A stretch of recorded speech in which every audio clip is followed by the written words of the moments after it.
I'm Jemima, 34, female, and I got hitched to my man, James, 35, male, when I was 25.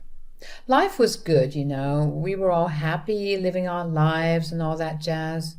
But then, out of the blue, Paulina, 55, female, James's mom, started acting all distant and cold towards me. I couldn't put my finger on why she was doing it, and it seriously messed with my head. I tried talking to James about it, hoping he'd shed some light on the situation, but he just kept saying, "Don't worry about it, babe. You're imagining things." Well, that's easier said than done, right? I couldn't shake the feeling that something was still off, and James brushing it off as me being delusional didn't sit well with me at all. But little did I know things were about to get even crazier, because one day I saw a light switch in James. "Hey, babe, what's up?" "Well, I know you said I shouldn't bring it up again, but I don't know, it's just that things with your mom." "Again, Jemima? You're overthinking things. My mom's just busy with work, that's all. I promise you she doesn't hate you." "Are you sure?" "Because it's gotten to the point now where she's ignoring all of my calls. It's weird. I don't know what I did to her. Maybe if you could just talk to her." "You're reading too much into this, Jemima. Mom has her own life, and she doesn't always have to be all lovey-dovey to you all the time. You need to grow up." That happened only 2 years after our marriage, and he had never spoken to me like that before. I should have run the moment I heard that crap, but unfortunately I didn't. I thought I could talk to you about anything, James. I can't believe you just said that. "Well, what do you want me to say? That my mom's out to get you? It's all in your head, Jemima." Well, as you can imagine, the argument went on, and I didn't think it would end. But eventually it did, and things weren't pretty. We were barely speaking to each other, and I was even avoiding him at some points. Days turned into weeks, and the tension between James and me only seemed to grow. Usually, after our arguments, James would come around, apologize, and we'd make up. It was our way of resolving conflicts. But this time, James acted differently. He seemed resentful, and it hurt that he wasn't taking my concerns seriously. Instead of comforting me like he used to, he'd just leave the room or stay silent. The silent treatment was usually my go-to move when I was upset, which I know sounds toxic to some of you all, but I swear that was how our relationship dynamic went. He told me he'd love to pull me out of those moody spaces by approaching me. But for some reason, after this argument, he didn't do that. I wasn't appreciating his behavior one bit. It seemed like our once strong connection was slipping away, and I couldn't figure out why James was being so distant and stubborn. Talking to James was tough, and things between us never really got back to normal. I thought about trying couples therapy to fix our relationship, but whenever I brought it up, James would strongly deny that anything was wrong. He kept insisting that everything was fine, but I could see it wasn't. I felt isolated because I didn't have any family to turn to. My parents had died in a car crash when I was just 16, and they had cut ties with their own families long before I was born. I didn't have any extended family or close friends, so I was desperate for some sense of community and support. In my desperation, I decided to reach out to Paulina. Even though she had been giving me the cold shoulder for all these months, I thought it was worth a shot to try and find some comfort and friendship in her. Meeting with her could also provide an opportunity to discuss whatever was bothering her so much that she had been ignoring me. After I finally convinced my mother-in-law to meet up and talk, we chose a cozy cafe as the place to meet. It had been months since we'd last spoken, and it felt like forever. Sitting across from Paulina in the cafe, I felt kind of nauseous. I'm not going to lie. I really wanted to understand what was going on and try to fix things between us, because now it was affecting my marriage. I gently brought up how James had been acting distant lately. Paulina responded coldly, saying that James and her would talk about these accusations. Her dismissive tone only made me more frustrated. I urged her to be honest about how she'd been treating me. I was also worried that her behavior might be affecting James. Jemima, you're being delusional. This is none of your business. You need to stay in your lane before things get ugly for you. Paulina, I'm not making things up. I just want to understand what's going on between us and why James has been acting so distant lately. Well, maybe if you stopped this stupid attention-seeking act, James wouldn't feel the need to distance himself from you. I'm not trying to meddle. I care about James, and I care about our relationship with you. I want us to work this out. Oh, how noble of you. Paulina, I'm just trying to make things better. I believe we are both adults, and you need to hear me when I say I've been hurt by your distance and your coldness towards me. I don't want us to keep drifting apart. I just wanted to talk. Well, your little talk has done nothing but create more problems. You're pushing James away with your constant nagging. I'm not nagging, and I'm not doing anything to him. He should be apologizing to me. Oh, please, he was right when he said you were delusional. Excuse me? Don't you see, Jemima? See what? You're the problem here, not me, not James, it's you. Well, please tell me what I did. You started making up these crazy accusations saying that I have a problem with you. Honey, no offense, but you aren't even on my radar like that. But why not is what I'm asking. We used to be so close, and now you don't even bat your eye when you look at me. If I did something wrong, please tell me.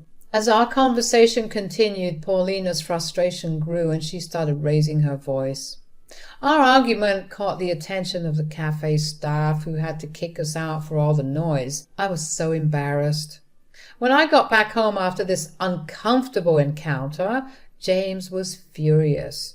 He had just talked to Paulina on the phone, and it seemed she didn't mind sharing our cafe conversation so quickly. Jemima, what the hell were you thinking? Why did you confront my mother like that? James, I didn't mean to upset you, but that's what you do, isn't it? You just always upset me. Where is this even coming from, James? You realize that this shit between us started because of your mother, right? I told you that you were being crazy, and now you've roped her into everything. Well, someone had to. Since you weren't listening to me, I just felt like something was wrong between us, and I wanted to understand what was going on. Talking to my mom like that won't help anything. You've just made things worse. James, I'm trying to make things better between us and with your family. I don't want us to drift apart. Why is that so hard for you to understand? Well, maybe you should have thought about that before taking matters into your own hands. You can't just go around confronting people like that. I didn't know what else to do. I just want things to go back to normal. As days passed, our fights got worse. The constant drama started taking a toll on my mental health, and my anxiety went through the roof. It felt like I had to be super careful all the time, afraid that I'd set off another big fight with James. Things got so bad that I reached out to a therapist for help. They gave me medication to deal with my anxiety. It was a tough call, but I felt it was my only option to cope with all the criticism and mind games from James. James didn't know about the medication I was taking. James didn't let up with his constant criticisms. He nitpicked everything I did, from cooking to cleaning. It seemed like nothing I did was right, and every day felt like a battle to avoid setting off another argument. Despite trying my best to talk things out and find a solution, our relationship was spiraling out of control. It was taking a massive toll on my mental well-being, and I just wanted James to understand and show some empathy. Instead, he seemed consumed by anger and resentment that I fully didn't understand. Living under James's constant scrutiny had become exhausting. No matter how hard I tried to avoid upsetting him, he always found something, anything to complain about. I felt like I was walking on eggshells just trying to keep the peace.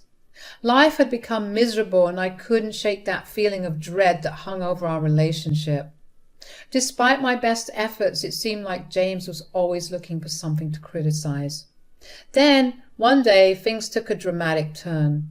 I happened to pick up James's phone when it was ringing, and when I scrolled through his messages, I couldn't believe what I saw.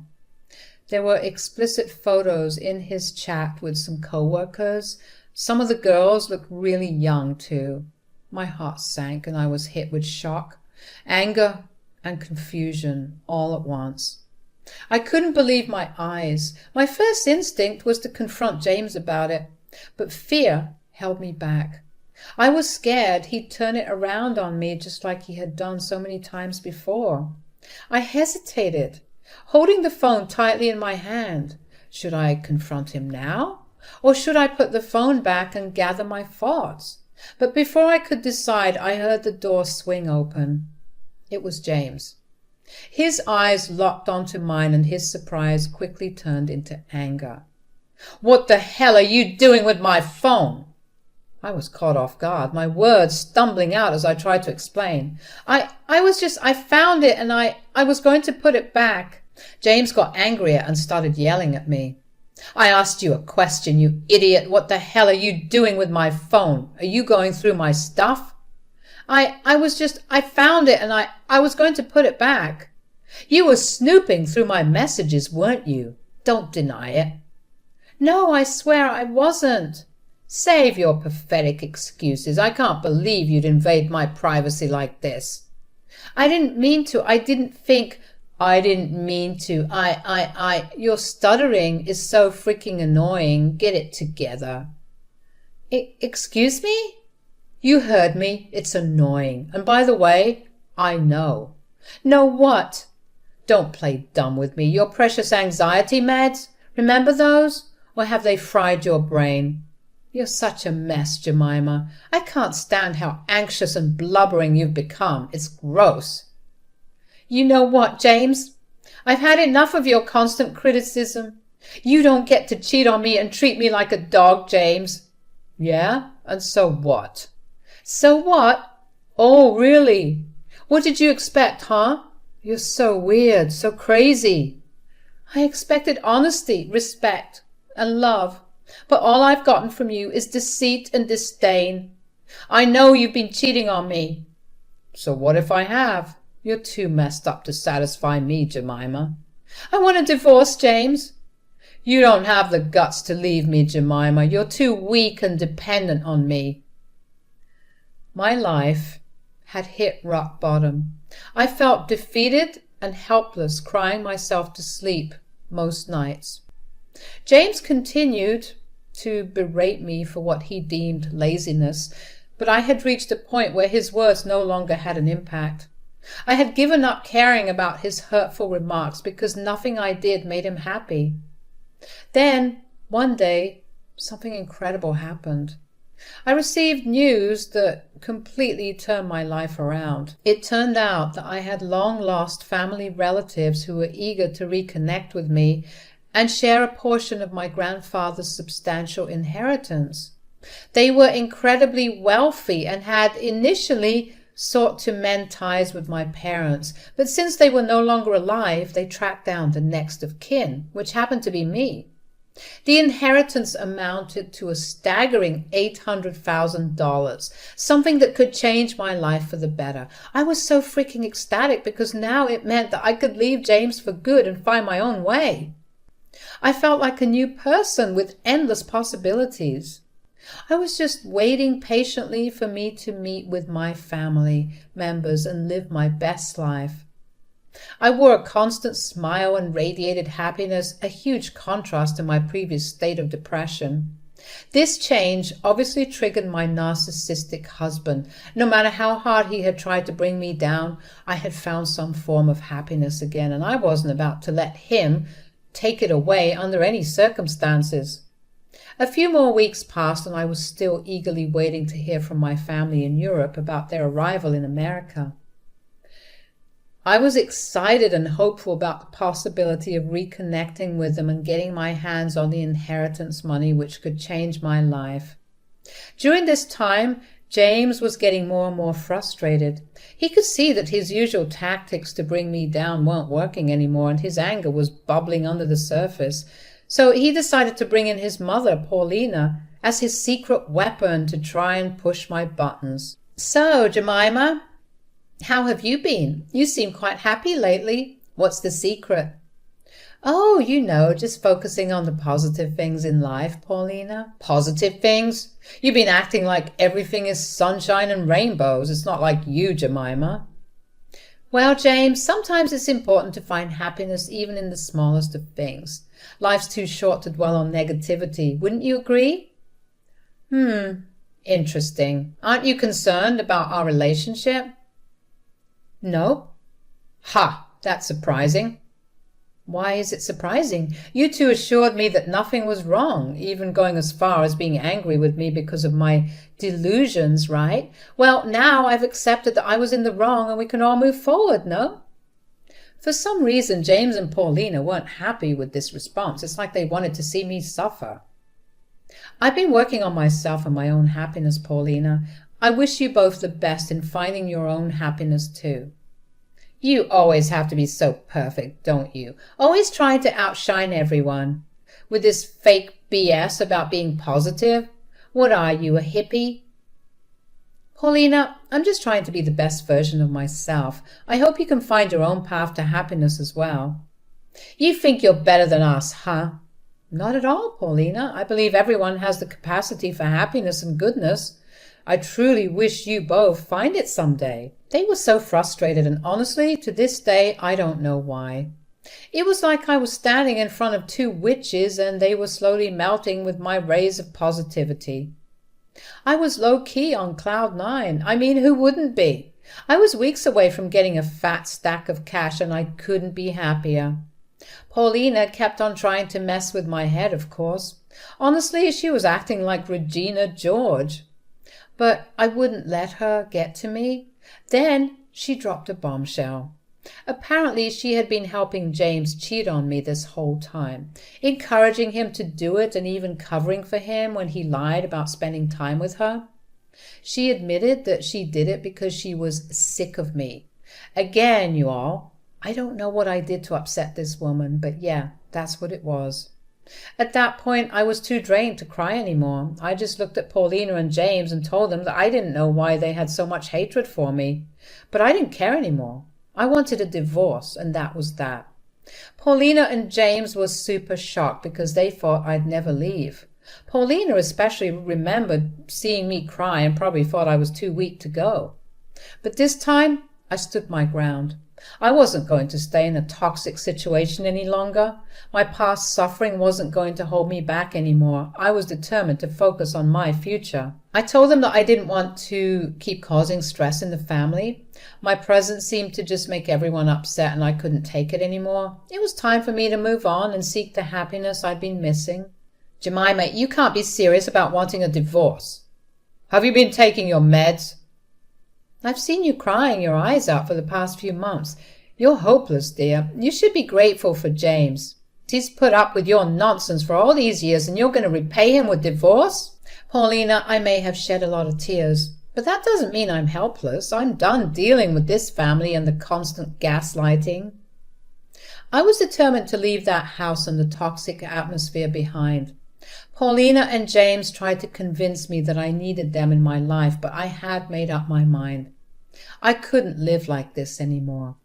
I began packing some bags, trying my best to ignore their shouting and yelling. They called me selfish and heartless for trying to ruin James's reputation, but I didn't have the energy to engage with their anger anymore. I just wanted out. I stuffed some of my clothes into a suitcase and I left. About a week after I had left, I received a desperate phone call from Paulina. Her voice was filled with desperation as she told me something crazy. She told me that she had discovered James was in massive debt, a shocking $700,000 in total. The reason behind this was apparently some crippling gambling addiction he had. Paulina, now at her wit's end, begged me to come back and help pay off some of these overwhelming debts. Could you imagine? No. What? You heard me. I said no. I'm not coming back. Good luck handling all of that debt, but I meant it when I said I wanted a divorce. Jemima, please be reasonable. Reasonable? Oh, you mean like how I've been trying to act with you and James this whole time? You two treated me like crap, gave me so much anxiety that I needed to take meds, and now when I've decided I've had enough, you want me back? I don't know if you're just stupid or plain evil. Okay, I'll ignore that rude comment for now, because I'm going to you as a desperate mother-in-law. I suggest you stop referring to yourself as that, because in my eyes you're dead to me. How could you talk to me that way? I'm asking you for help, Jemima. Have a heart. That's rich coming from you. You never liked me anyway. Please leave me alone. That's not true. I did like you in the beginning. Yeah, I can see that. But something happened and I don't know what. And you refused to tell me. Then Paulina sighed, and it sounded like she was fighting back tears when she decided to reveal the truth to me. I couldn't believe what I was hearing. She started by admitting that I had been right all along, that there had indeed been a problem from the start. Surprise, surprise. Paulina confessed that her coldness towards me came from her own insecurities. She felt like I was taking James away from her, and since it was just her and him, she felt lonely, and instead of addressing her own issues, she had decided to take it out on me. She then told me that she was convincing James to cheat on me, as well as spreading some rumors about me to make James angrier with me, which worked in her favor. I guess because everything she wanted came to pass. I couldn't help but feel a mix of anger and sadness. I had never done anything to deserve the way she treated me, and hearing her admit it was really crappy. I told Paulina that she was wrong for trying to destroy my relationship with James. I hadn't done anything wrong as a wife or a daughter-in-law except for existing and trying my best, and she still treated me like crap because she was lonely? How pathetic. Her actions were hurtful and unnecessary. She tried to come up with excuses, but they all sounded like weak attempts to justify her behavior. I couldn't believe that she was so jealous that she was willing to poison our family with her lies. And I guess seeing me not budging about this divorce thing, she realized that she had pushed things too far, too long, and was trying to make amends ASAP. But it was too freaking late. After I firmly rejected Paulina's desperate plea for help, I basically told her I hoped she had a lousy life and hung up. And I'm not going to lie, it felt amazing sticking it to the man like that. It was a moment where I stood up for myself for the first time in ages and refused to get sucked back into the mess that had taken over my life for so long. Now, all I could do was wait for my family to come back from Europe. They'll be back soon, and I was feeling a mix of excitement and nervousness about them coming. I have some big decisions to make about my future. My plan is to hang on to the inheritance money my cousins were going to share with me without letting James and Paulina know about it. When the divorce is officially done, I'll use that cash to make a fresh start in a different part of the city. I've been feeling suffocated in this neighborhood, and I was itching for a place where I could finally breathe easily away from all the BS. No matter how many times James and Paulina tried to get in touch with me, I'm not answering, telling them that if they have some issues, they should contact my lawyer. Wish me luck, y'all.